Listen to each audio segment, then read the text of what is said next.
لەیلا زانا ئەو لەیلەی بوو بەچرا لە دڵ و هزری کورددا. لە 3 ئایاری ساڵی 1961 لە ناوچەی سیلوانی نزیک ئامەدی باکووری کوردستان لەدایک بووە. بوون بە سیاسی لە باکووری کوردستان گرێدراوی تەمەن نییە، چونکە هەر لە بوونتەوە لە چوارچێوەی تورکیادا خوێندن و قسەکردن بە زمانی دایک قەدەغەیە و نەتەوەی مەزن لەوێ تورکە و بەسەر نەتەوەکانی تریشدا فەرز دەکرێت. ئەمەوە دەکات هەر لە سەرەتاوە ڕۆحی بەرەنگاری لە ناو کورد وەک دووەم نەتەوەی گەورە دروست ببێت و هەوڵ بدەن دژ بەو نەریت و دەسەڵات و سیستەمە بوەستن کە بوونیان وەک نەتەوە قبوڵ ناکات. لەیلا زانا هەر لە تەمەنی منداڵیەوە بەشداری سیاسی هەبوو. دوای ئەوەی هاوسەرگیری دەکات لەگەڵ قایمقامی ئامەد بە تەواوەتی وەک خێزانێکی سیاسی دەرکەوت. ساڵی 1991 لە مێژووی بزافی کورد لە باکووری کوردستان و دەوڵەتی تورکیا گۆڕانێکی گەورە ڕوودەدات دوای ئەوەی لە هەڵبژاردننی تورکیادا یەکەم ژنە کورد دەچێتە پەرلەمان، نەک هەر وەک یەکەم ژن بەڵکو وەک یەکەم کەس لە پەرلەمان بە بردننی ئاڵای کوردی و سوێند خواردن بە زمانی کوردی. خەبات لە ناو دامەزراوەی دەوڵەتدا دەخولقێنێت و دەبێتە سنگ و لە ناو پەرلەماندا دادەکوترێ. ئەوەی تورکیا لە شاخدژی دەجەنگا لەیلا دەیباتە ناو پەرلەمانەوە. ساڵی 1991 لەیلا زانا لە کاتی سوێند خواردنی ئاڵایەکی ڕەنگاوڕەنگی کورد لە پرچی دەبەستێت و دەست دەکات بە سوێند خواردن بە زمانی کوردی. ئەمە گەورەترین ململانێ لە ناو پەرلەمان بە دوای خۆیدا دەهێنێت.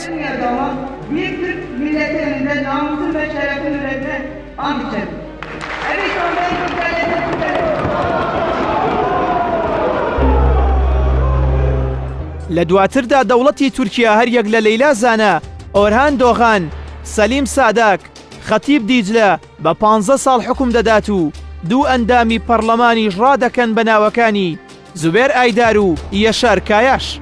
ساڵی 2001 دادگای مافی مرۆڤ لە ئەوروپا ناڕەزایەتی نیشاندا و دەنگی بە هەڵوەشاندنەوەی فەرمانەکەی تورکیادا، بەڵام دادگای تورکیا دانی بە دەنگدانەکەدا نەنا و ئەو تۆمەتی جوداخوازیەی دابوو بەسەر لەیلادا لای نەبرد و ئازادی نەکرد.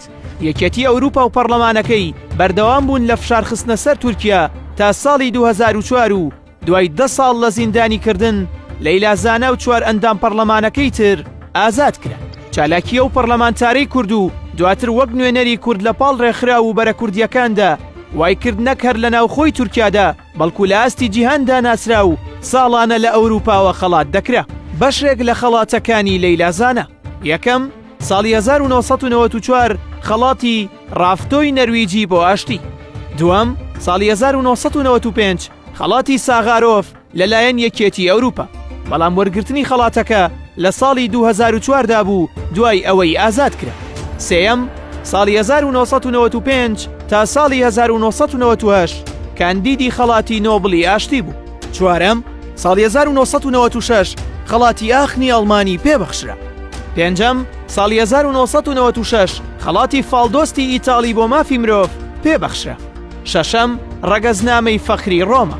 حوتەم ساڵی 2008 خەڵاتی خوان ماریا باندریسی ئیسپانی پێبەخشرا. لەیلا زانا وەرگرتنی خەڵاتەکانی دەکردە دەرفەت بۆ داکۆکیکردن لە کورد.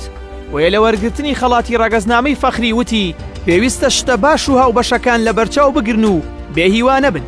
ئێمە وەک گەلی کورد شەڕمان لەگەڵ تورک و فارس و عەرەب نییە، بەڵکو لەگەڵ سیستەم و دەوڵەتەکانیانە کە ویستویانە ناسنامەی نەتەوایەتیمان بسڕنەوە.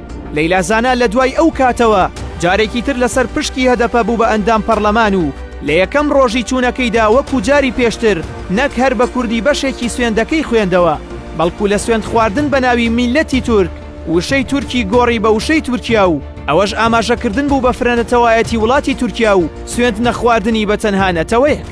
دیسان لەیلا زانا چاوی پەرلەمانتار و میدیاکانی کەوتەوە سەرباری ناڕەزایەتی زۆر لەلایەن پەرلەمان و سەرۆکی پەرلەمانەوە، بەڵام لەیلا زانا قبوڵی نەکرد جارێکی تر سوێندەکەی دووبارە بکاتەوە و بینای پەرلەمانی جێهێشت. لەیلا زانا یەکێکە لە سیاسیە کاریگەرەکانی کورد لە باکووری کوردستان و زۆر جار نامەکانی ئۆجەلانی گەیاندووە بە سەرکردەکانی باشوور و بەشێک لە قیادەکانی دەوڵەتی تورکیا. لەیلا زانا ئێستا لە ژیاندایە و بووەتە پشکۆیەکی گەورە کە دەوڵەتی تورکیا نەدەتوانێت دەستی پێ بگیرێت و نەدەشتوانێت خامۆشی بکات.